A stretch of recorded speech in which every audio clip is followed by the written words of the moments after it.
الله أشهد أن لا إله إلا الله وحده لا شريك له وأشهد أن سيدنا محمدا عبده ورسوله لا نبي بعده اللهم صل على سيدنا محمد وعلى آله وأصحابه أجمعين قال الله تعالى في القرآن الكريم أعوذ بالله من الشيطان الرجيم قل إن الموت الذي تفرون منه فإنه ملاقيكم ثم تردون إلى عالم الغيب والشهادة فينبئكم بما كنتم تعملون صدق الله العظيم.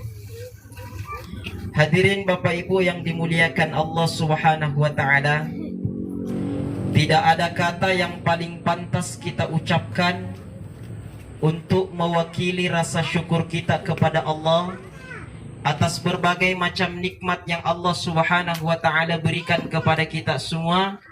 Maka dari itu kita ucapkan kalimat alhamdulillahi rabbil alamin. Bapak Ibu, saya pernah ceramah di daerah utara. Setelah saya ceramah ada ibu-ibu yang datang. Lalu dia bertanya, "Ustadz, saya mau curhat." Saya bilang, "Iya, kenapa Ki?" Dia bilang, "Ustadz, apa yang mau saya syukuri Ustadz, sedangkan saya ini hidup dalam keadaan susah. Sedangkan saya ini Ustadz hidup dalam keadaan menderita. Saya ini Ustadz hidup dalam keadaan miskin. Lalu apa yang mau saya syukuri kepada Allah?" Saya bilang, terkadang memang kita sebagai manusia hanya memandang sebuah nikmat itu hanya dari segi ekonomi saja. Bapak Ibu, terkadang kita sebagai manusia hanya memandang sebuah nikmat hanya dari segi aspek sosial saja. Bapak Ibu, ada orang bersyukur kalau ada mobilnya. Makanya jangan heran Bapak Ibu kalau ada orang nanti dia mau bersyukur kalau banyak uangnya. Ada orang hari ini nanti dia mau bersyukur kalau 3 kilo emasnya. Ada orang nanti dia mau bersyukur kalau ada jabatannya. Padahal ada satu nikmat Allah Bapak dan Ibu yang dititipkan sama kita semua yang hadir pada malam ini.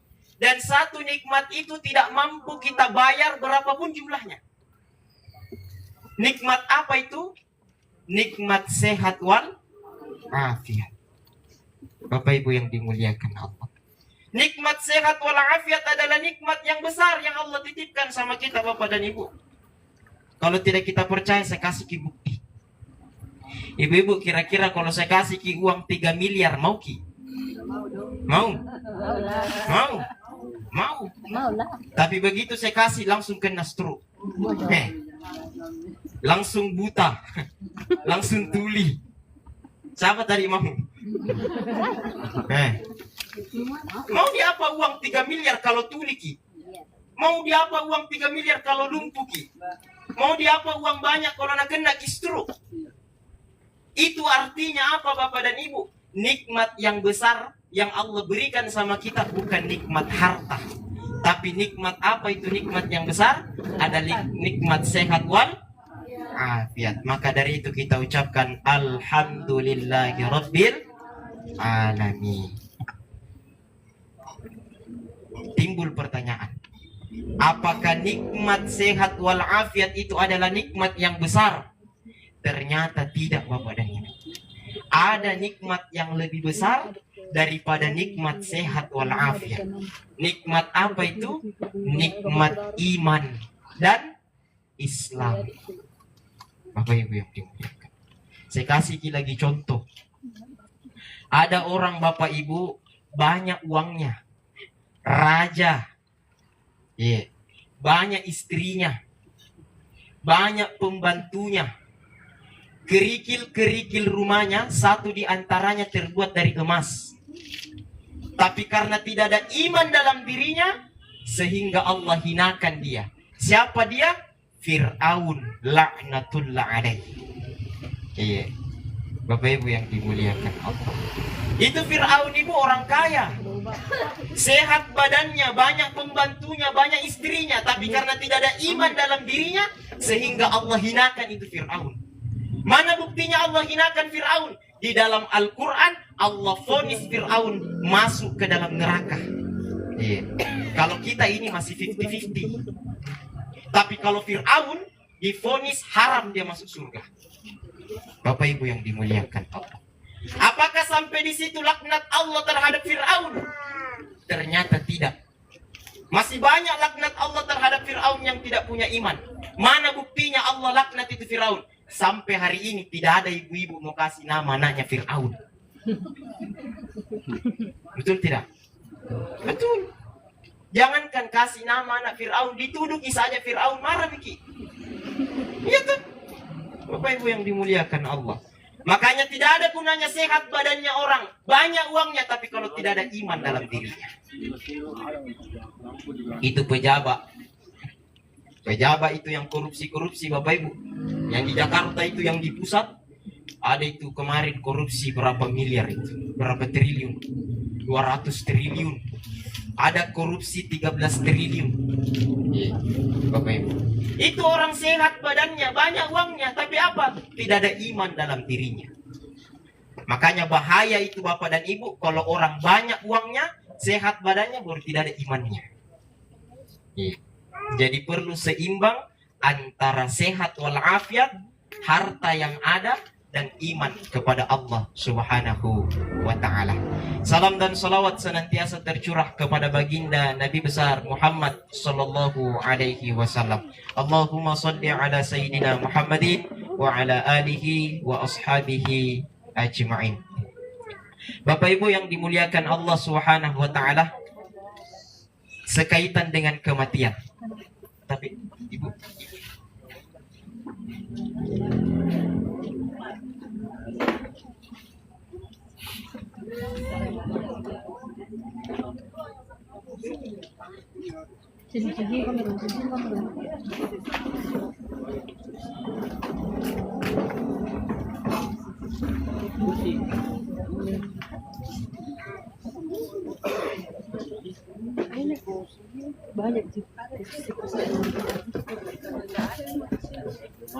oke, bisa dilanjut?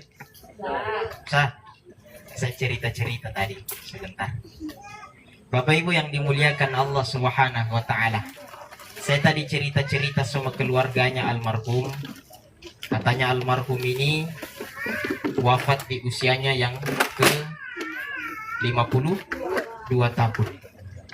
Meninggalkan seorang anak, 4 orang anak.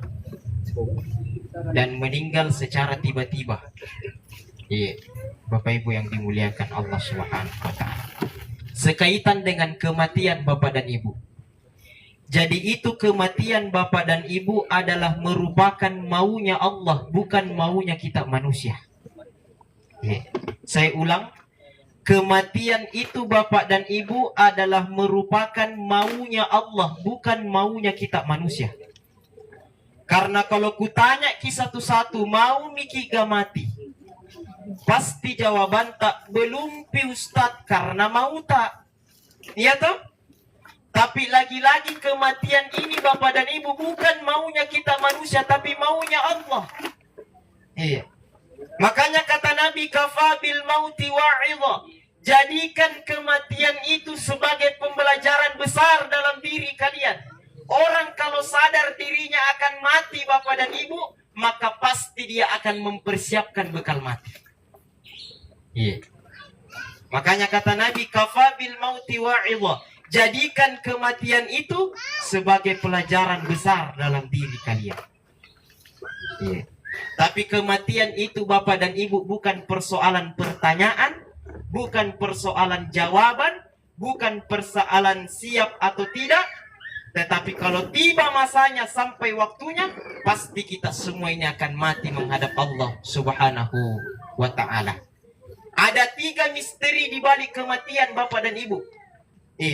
Ada 3 rahasia di balik kematian. Yang pertama, kapan kita mati. Yang kedua, di mana kita mati. Dan yang ketiga, dalam keadaan apa Allah wafatkan kita. Itu 3 rahasianya. Di mana kita mati, kapan kita mati, dalam keadaan apa kita mati. Dan perlu kita ketahui Bapak dan Ibu, seseorang manusia kata Nabi akan Allah wafatkan sesuai dengan kebiasaannya. Seorang manusia kata Nabi, Allah akan wafatkan dia sesuai dengan kebiasaannya. Tabe Bapak Ibu, makanya jangan heran kalau besok-besok ada tetangga yang meninggal dunia dalam keadaan bersujud. Kenapa? Karena dia jadikan bersujud itu sebagai kebiasaan dalam hidupnya. Besok-besok ada tetangga yang meninggal dalam keadaan membaca Al-Quran. Kenapa? Karena dia jadikan membaca Al-Quran itu sebagai kebiasaan dalam hidupnya. Kemarin, Bapak Ibu, ada tetangga saya meninggal dunia. Iya. Meninggal dunia, kebetulan dia orang non. Saya tanya, bilang kenapa? Apa penyebabnya? Ternyata meninggal tiba-tiba. Di mana dia wafat Bapak Ibu? Mau pergi masaum. Na'udzubillah. Langsung saya meneteskan air mata Bapak Ibu. Wafat dalam keadaan seperti itu. Saya bilang bagaimana kronologinya? Nah bilang mau pergi masaum, sudah sampai di daerah pegunungan, nah standar motornya meninggal. Bapak Ibu, kenapa mati dalam keadaan seperti itu? Karena dia jadikan itu sebagai kebiasaan dalam hidupnya. Bapak Ibu tabe, mau percaya atau tidak, ini yang saya bilang terserah kita.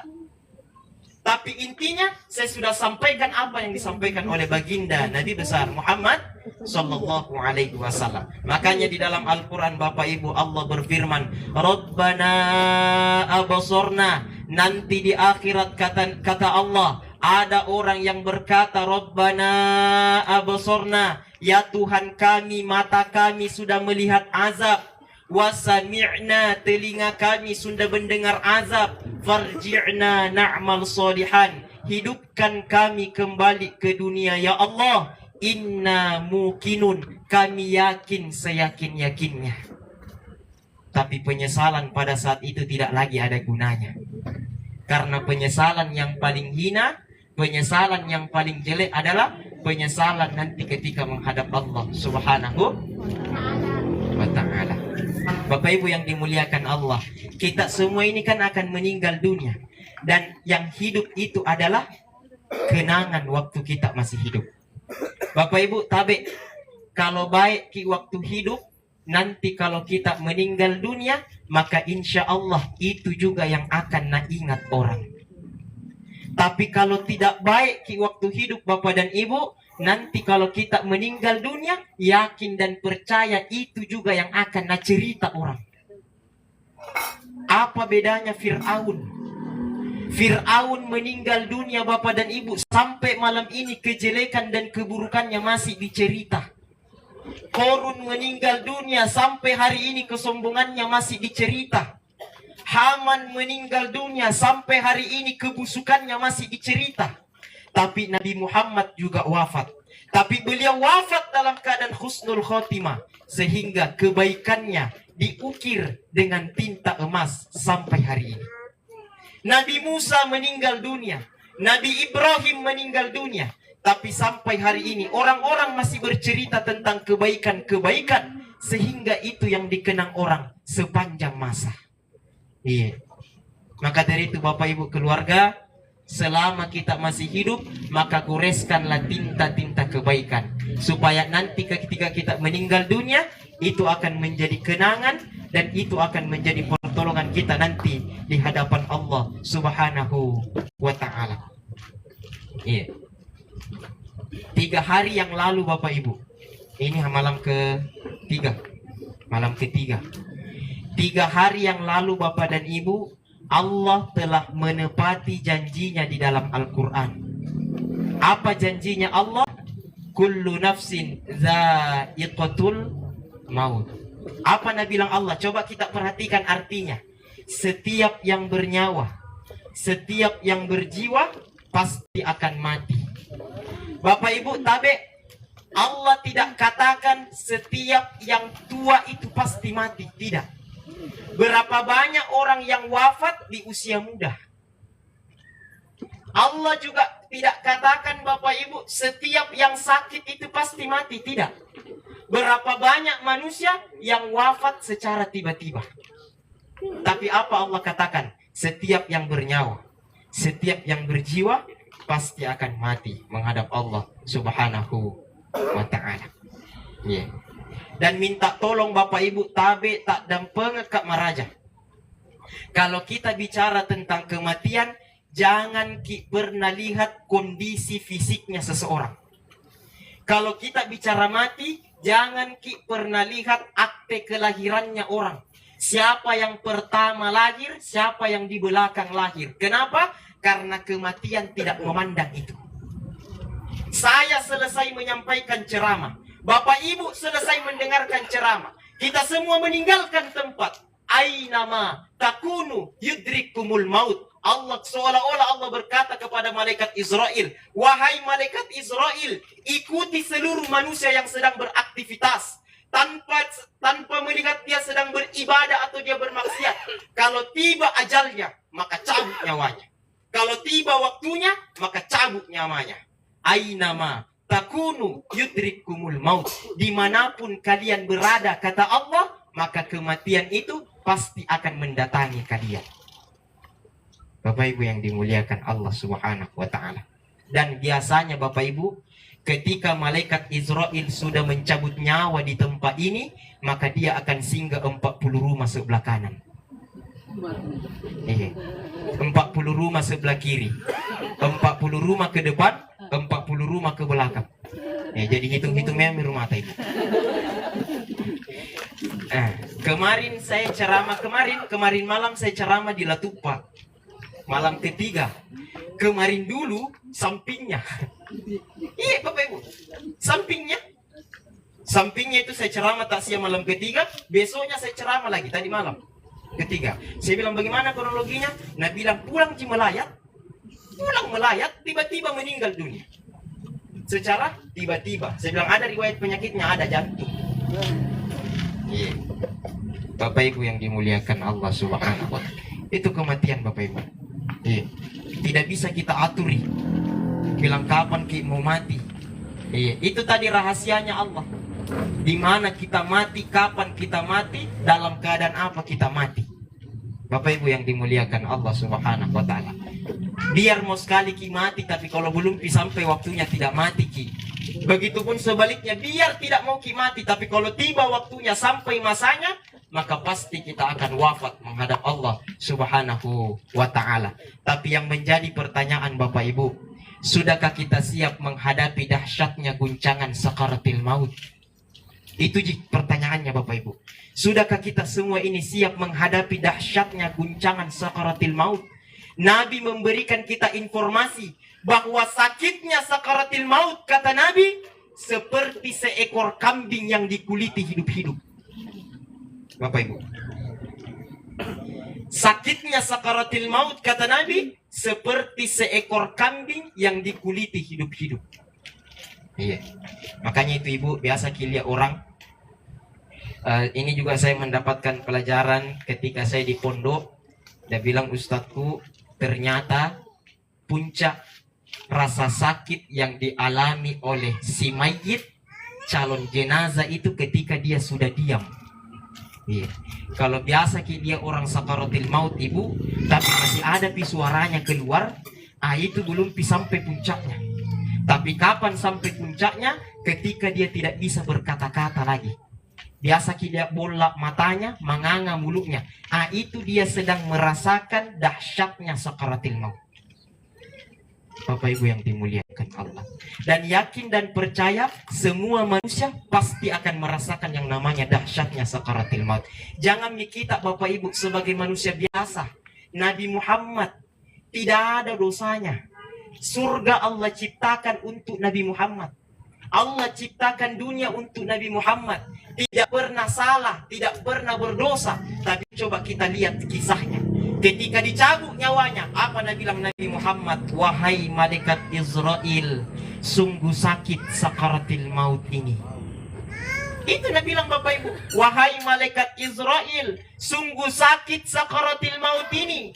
Apa Nabi bilang malaikat Israel? Ya Rasulullah, ketahuilah, aku sudah kurangi 70 kali lipat ketika aku mencabut nyawanya orang dan ketika aku mencabut nyawamu. Ketika aku cabut nyawamu ya Rasulullah, inilah cara yang paling lembut.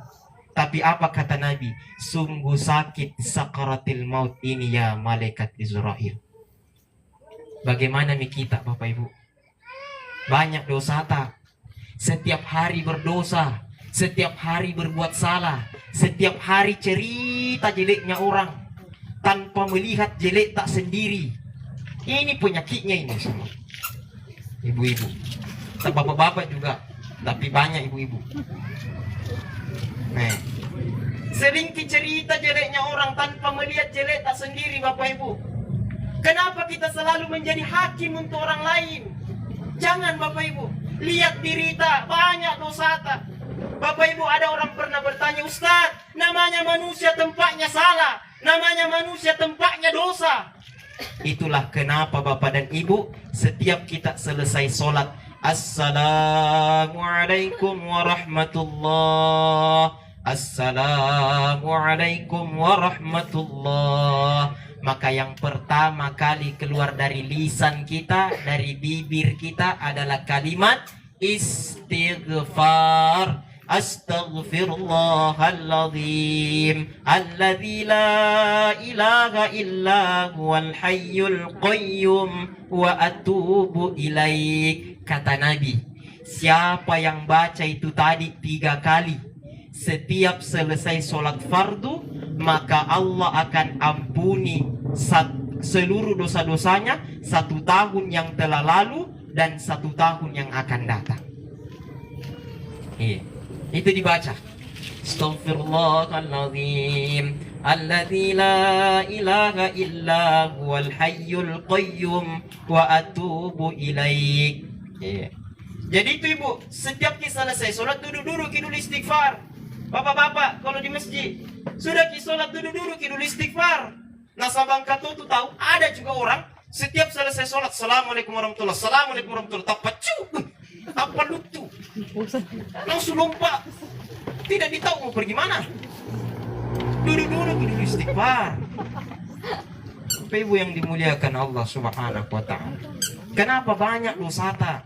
Dosa mata, dosa telinga, dosa mulut. Itulah kenapa kita beristighfar di hadapan Allah Subhanahu wa ta'ala.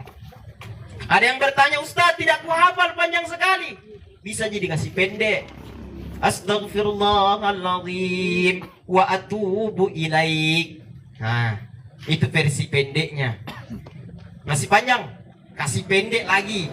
Astaghfirullahaladzim, astaghfirullahaladzim. Dibaca 3 kali. Masih panjang, kasih pendek lagi. Astaghfirullah, astaghfirullah. Paling pendek itu. Atau mau kasih pendek, kasih pendek lagi. Astaga, astaga. Ada ibu-ibu bertanya, Ustaz bisa gak astaga naga? Bapak Ibu yang dimuliakan Allah Subhanahu wa ta'ala, paling pendek itu Ibu astaghfirullah, astaghfirullah. Kalau bisa Ibu kita sapu-sapu itu udah data. Astaghfirullah. Diingat itu dosa-dosa tak. Ini juga bapak-bapak tabe. Ini biasa juga ini kalau ada imam masjid, tapi tidak tahu ada ke imam masjid hadir. Ini biasa security ini imam masjid. Saya juga imam masjid Pak. Security ini imam masjid. Kenapa ini imam masjid cepat sekali berzikir biasa? Ibu tahu? Ini biasa. Semua. Belum pergi sampai 33. Allahu Akbar dia. Ini juga bapak-bapak saya perhatikan. Kenapa cepat sekali? Bagaimana bisa berbekas dalam hati kita kalau secepat itu kita baca? Bagaimana caranya mau sempurna? Kan bisa aja subhanallah, subhanallah, subhanallah, subhanallah, subhanallah. Subhanallah. Dulam. Apa dulah? Bar. Berzikir sambil sapu-sapu itu udah data. Supaya apa? Supaya berbekas itu kalimat dalam diri kita. Ketika kita memuji seseorang karena kecantikannya, maka kita ucapkan Masya Allah, Tabarakallah. Libatkan Allah Bapak Ibu dalam setiap aktivitas, dalam setiap kesibukan, libatkan Allah di dalamnya. Ketika kita memuji, maka kita ucapkan Masya Allah, Tabarakallah. Ketika kita melihat keindahan, maka kita ucapkan Subhanallah. Jadi itu besok-besok Ibu, kalau lihat sesuatu yang aneh, ya toh, itu kita ucapkan Subhanallah, Maha Suci Allah. Itu di dalam Al-Quran surah Al-Isra, Subhanalladzi asra bi'abdihi lailam.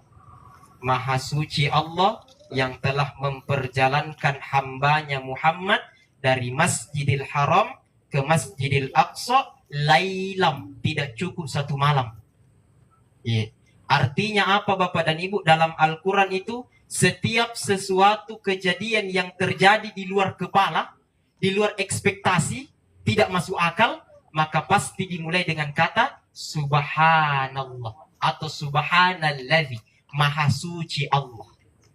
Jadi ini pelajaran lagi Bu. Besok-besok lihat sesuatu yang aneh-aneh, tidak masuk di akal tak, maka kita ucapkan Subhanallah, Maha Suci Allah. Besok-besok lihat orang dek gaga jarinna tapi tuo mopi, maka kita ucapkan Subhanallah, Maha Suci Allah. Tunggu dulu, kita paham bahasa Bugis? Paham? Jangan sampai bahasa Bugis karena besok-besok lihat orang tidak ada jarinya tapi masih hidup, maka kita ucapkan Subhanallah. Lihat orang tidak ada jari-jarinya, tidak ada kakinya tapi masih hidup, maka kita ucapkan Subhanallah, Maha Suci Allah.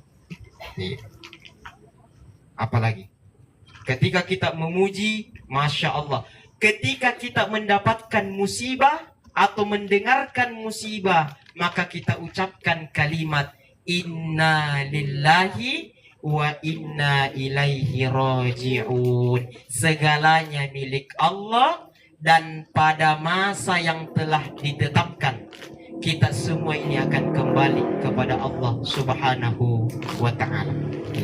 Jadi ini ketika pertama kali kita dengarkan berita kematiannya almarhum, maka yang keluar dari lisan kita adalah Inna lillahi wa inna ilaihi raji'un. Seolah-olah kita berkata, segalanya milik Allah dan pada masa yang ditetapkan kita semua akan kembali kepada Allah Subhanahu wa ta'ala.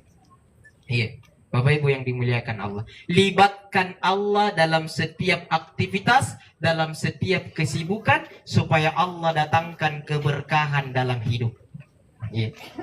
Bapak Ibu yang dimuliakan Allah Subhanahu wa ta'ala. Tak ada jam tangan. Cukup nih? Tambah sedikit. Sedikit nih. Bapak Ibu yang dimuliakan Allah Subhanahu wa ta'ala, apalagi yang mau saya sampaikan? Oh ini Bapak Ibu, sebelum saya lupa, ini penting. Kita ini sebagai orang Islam, Bapak Ibu, ada kewajiban tak? Apa itu? Sholat 5 waktu. Minta maaf Bapak Ibu, kalau kita bahas ini masalah sholat 5 waktu, banyak orang nak kena. Banyak orang nak kena. Kenapa? Memang ini sholat Bapak Ibu paling banyak disepelekan orang hari ini. Padahal ini yang paling penting. Bapak Ibu yakin percaya, biar banyak sedekah tak? Biar 1000 masjid kita bangun, tiap tahun kita berangkat umroh, baik kita sama tetangga, banyak sedekah tak, banyak puasa tak, tapi kalau tidak sholat 5 waktu, maka tidak ada gunanya. Jadi nanti di akhirat itu Bapak Ibu kan dikasih lihat itu amal tak? Dikasih lihat itu Bapak Ibu. Ini amal tak, ini seperti ini yang ciptakan ini lampu. Ini orang ciptakan lampu kan luar biasa.